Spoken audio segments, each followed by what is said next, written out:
Hello, welcome back, my lovely Aetheral Space 13.42 long-lived. I couldn't even fucking say it.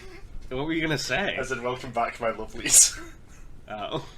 The first line of this chapter, by the way, is Tan's apology for last episode. My apology for the intro.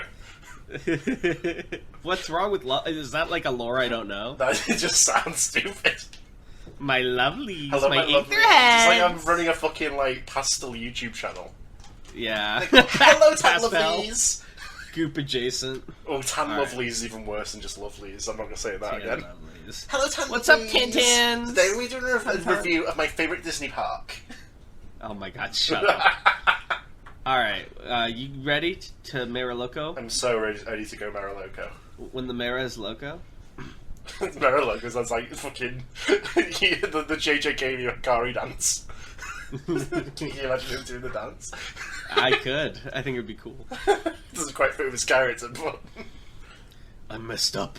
The thought passed through Musazi's brain like a bullet as he watched Radiant Almighty be devoured by the unthroned void. The preparations he'd made for this attack had come to naught. The gamble he'd taken with the Emboldened was just as big a failure. He'd granted his opponent greater power at no benefit to himself. Why hadn't it worked? Had the nebula lied to him? Was Mariloco just that strong? He had no time to think about it. Mariloco finally dispelled his unthroned, the dark rift disappearing, and immediately Mariloco leapt through the space it had been occupying. It was no surprise that Mariloco had only used it for a second the first time. The hand he'd been guiding it with was flayed up to the elbow, and he was visibly exhausted, massive bags pooling down on his face. Still, he had more than enough in the tank to kill Musazi with. He'd used Unchained to launch himself and to pull countless chunks of debris towards Musazi from behind. An attack from all angles. I'm dead, I'm dead, I'm dead. The thought bounced through Musazi's head like a pinball, his resolve spiraling down into panic. Mariloco was pulling back his good fist. The world was a crawl, adrenaline and terror and despair, all working hand in hand to give Musazi a leisurely view of his own demise. The fist was growing larger as Mariloco thrust it forwards. The air pressure was already tickling against his face. It would hit Musazi square in the head. It would demolish his skull. It would send his brain spilling down into the abyss below. It would. Mind raced for a way out. No avail. Couldn't dodge. Too slow. Couldn't block. Too slow. Couldn't do anything. Too slow. Slow. Fist coming to kill him. Eyes burning. Heart pounding. Skin clammy. Something had to be something. Some way to survive. Oh, why? Oh, dear, why? In that moment, in an instant... Before Toy Musazi's life was ended, his mind screamed backwards, searching in desperation for anything that could save him. Every fight, every battle, every conversation, somewhere, there had to be something. The words that floated to the top of his frothing consciousness were more recent than Musazi had expected. Something his opponent had said just over 5 minutes ago. Your bones are dust. Your name is shit. So why am I still hearing your words, Damon? Toy Musazi did not have a plan. However, the heart was a curious thing. Often it drove one to act without the mind, its partner, being aware of it all. The heart might drive one to pull a trigger without realizing. The heart might drive one to swing a sword without realizing it. And without them even realizing it, the heart might drive one to speak. Quantum King! Toy Musazi roared those words, and he exploded into light. Like with full throttle, Musazi created thrusters all over its body, but this time they were slightly different. Each and every one of them was pointed outwards, and each and every one of them was blazing with all their might. Toy Musazi became a silhouette of radiance, and everything around him was pushed away by the glow. Mariloco went flying backwards as if a car had struck him, the only thing stopping him from fully being launched being the remnants of his chariot. He seized hold of one of the fluttering reins, his face contorted by exertion as he looked up at Musazi, squinting against the light. Blood poured from his ravaged arm and foot, but he didn't spare them a glance. His eyes were focused right on the enemy before him. No doubt he was thinking of a new way to kill him. But why, then, had his expression softened? Mariloco clung to the debris. With tired and resigned eyes, he looked on and watched as Toy Musazi erupted into the sun. This was an incomplete version of Damon's ability, just the pushing and indiscriminate, but it was enough to give him pause. He sighed, his breath superheated by combat emerging as steam. It had been a while, hadn't it? Atoy Musashi floated in place, the omnidirectional pushing keeping him stationary in the sky, a wide sphere of sheer repulsion surrounding him. Nothing would be able to come close, but he'd tire himself out before long. Even through the blinding glow, he could see Musashi's eyes. They were just as tired as his, but they were looking past the horizon, gazing at something only he could see. "Ah, there you are, Damon." He understood now why Atoy Musashi enraged him so. It wasn't just that he'd used the same words as Damon. It wasn't just that he'd used the same ability as Damon. It was those eyes. The same eyes. The eyes he'd been betrayed by... No. The eyes he'd betrayed. Back then, why did I have to go and do that? Damon had fought for so many things. Meriloko had only fought for Damon. Damon had been blessed by so many things. Meriloko had only been blessed by Damon. Damon had wanted many things. Meriloko had only needed Damon.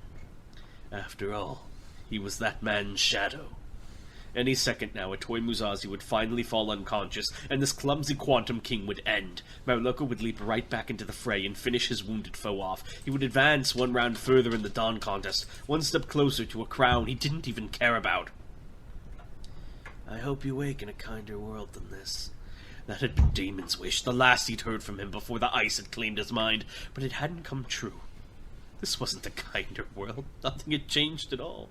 The cruelty might look different, but the amount hadn't changed in the slightest. Why? Why? A stupid question. Meriloko knew why perfectly well.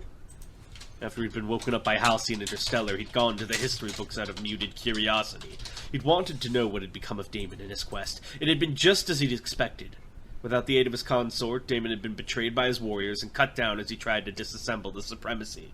His murderer came to be known as Ragnar the Redeemer, and Damon came to be known as the Mad Supreme. As Damon the Devilish. At the time, he thought that meant nothing to him. The boiling in his blood, the wetness in his eyes, they were only because he was still recovering from the hibernation. He did not understand the contents of his own soul. But now... he understood. He could see past the horizon. He could see what Damon could see. The reason that this world was no kinder, no matter how much time had passed, even though that same light now shone in Atoy Musashi's eyes, and surely had shone in many others over the last 2 centuries, over the last 1,000 years. Even though there would always be people like Damon, there would always be people like Meriloko, too. Damon smiled sadly. "Why do you go so far from me, old friend?" Meriloko shrugged. "I'm your shadow," he said. "I'll stretch as far as you need me to." Damon's smile dropped. "That's not true. I call you as you are. You're my friend, Mer." Under the rushing wind, Meriloko chuckled. "The only one I've got." The heart truly was a curious thing. He released his aether, and in an instant the pain was upon him. He was unconscious before he could even draw the breath to scream. "Sir," the nurse pleaded, pursuing the patient down the corridor. "Please, I must insist you're in no state. You need rest, you need—" Morgan knocked Pater no mind. He just continued to stagger down the hallway, face covered in sweat, clinging to the wall. His legs felt like they'd collapse beneath him any second, but he wouldn't allow them to. "H, H, H," he repeated in his head, purple aether sparking weakly as he did so. The use of heal hurt only intensified the pain he was feeling, but it was just enough to keep moving for the time being. Pain he could put up with.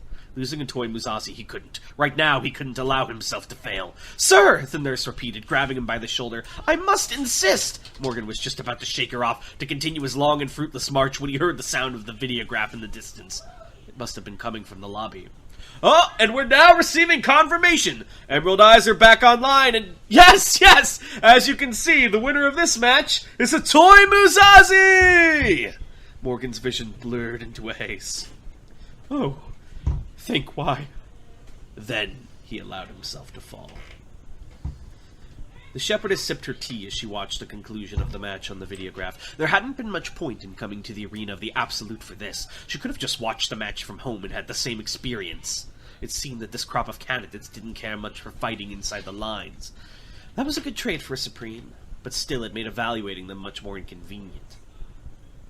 Well, the match had ended pretty much as she'd expected, at any rate. Mariloko had possessed monstrous strength. His Unthrone was an ability that would give even her trouble, but his drive to become supreme had been flimsy at best. A half-formed flame of spite that would have smoldered out given half the chance. If she'd allowed Mariloko to become supreme, she'd have been looking at another Cadman in the best-case scenario. In the worst case, perhaps another Henry. There was a rhythm to the reign of kings. After someone lazy, someone active. After someone cruel, someone kind. Or someone who at least could rein in their cruelty. You had to balance the legacies out, or else the world would start to stagnate. The supremacy was an instrument she'd learned how to play long ago. Still, Mariloko had the wisdom to be wary of her, if nothing else, even if he didn't quite understand why. His remark during the interview had proved that there might have been something that could be nurtured there. Oh well, no use crying about spilt milk. Some faction or other would probably finish him off before long. After all, Atoy Musashi certainly hadn't done it. The picture on the videograph was of Mariloko and Atoy Musashi, both of them lying motionless on the balcony of a high-rise. After Mariloko had succumbed to that poison and fallen unconscious, plummeting into the city abyss, Musashi had swept down and saved him, carrying him to safety before falling unconscious himself. The shepherdess rolled her eyes. A soft touch. You always got these sorts of people, too. A warrior who saved his enemies from death. Atoy Musashi was weak. Not physically or in terms of Aether, she had no complaints there, but in resolve. A true warrior would have cut Mariloko down the second they got the chance. This Musashi wasn't the kind of person she could leave in charge of her supremacy. Dragon Hadrian still gave her a bad feeling, so she didn't want him, and none of the other contestants inspired much interest in her. It would definitely have to be Ruth Blaine, then. The shepherdess stared at her through the reflection on the videograph. Her loyal bodyguard was happily chatting away to those friends of hers. Right now, just like Atoy Musashi, she was soft. But the shepherdess knew how to deal with that. She'd had a lot of practice. This supremacy of mine, will you make it last for me, Rory? Silent and unseen, she let her lips spread out into their usual sharp grin. I will, As. I will. Ooh. Ooh. Well. So, Embolden's only side effect is pain? It makes you really strong for 5 minutes, but it's like builds up the side effects over that time, and then it will hit you at once. And it's just pain? It's not anything that would have stopped him while he had pain nullification? No, just pain. Ooh. Yeah, I was like, oh boy, he's so cool. The strength only lasts for 5 minutes, though, anyway. Once Me the pain when I'm hits, pain nullification. Yeah, so you get the benefits for 5 minutes, even if you don't feel the pain. I don't think we have any new questions. Human race lost its curiosity. Yeah.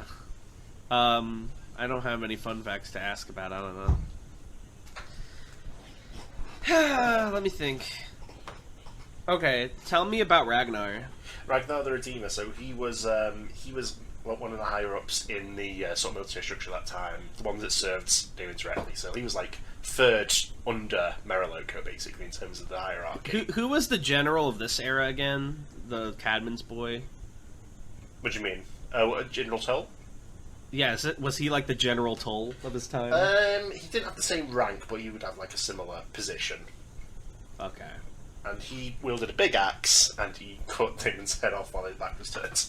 Has there ever been a character named Ragnar who doesn't use an axe? No, that's why I named him Ragnar, because he has an axe. I was gonna say. Very Viking coded. And he had basically like an earth manipulation ability. So he would make... Was that the ability that Cadman used? Earth Mold? No, because you've never met him. He was alive 2 centuries prior. You say that like Cadman wasn't also casually over a century old. Yeah, but he wasn't born yet. Yeah, okay. Huh. Okay, so what, interesting. What was the name of Ragnar's ability? Earth Shock. Earth Chalk? Earth Shock. Shock. Okay, that's fun. So he'd like plant his axe into the ground, and when he pulled it out, it'd have a giant blade made out of the rocks. Okay, so he was like Discount Serena. It was absurdly big. I don't think you're quite comprehending when I say big. Well, I mean, big isn't exactly the most descriptive word. Mountainous. Mountainous, okay. He literally just picked up the earth. What happened to the ground? Well, there'd be a big axe-shaped hole. That's pretty funny. Alright, well thank you guys for listening, and we'll see you next time. Bye.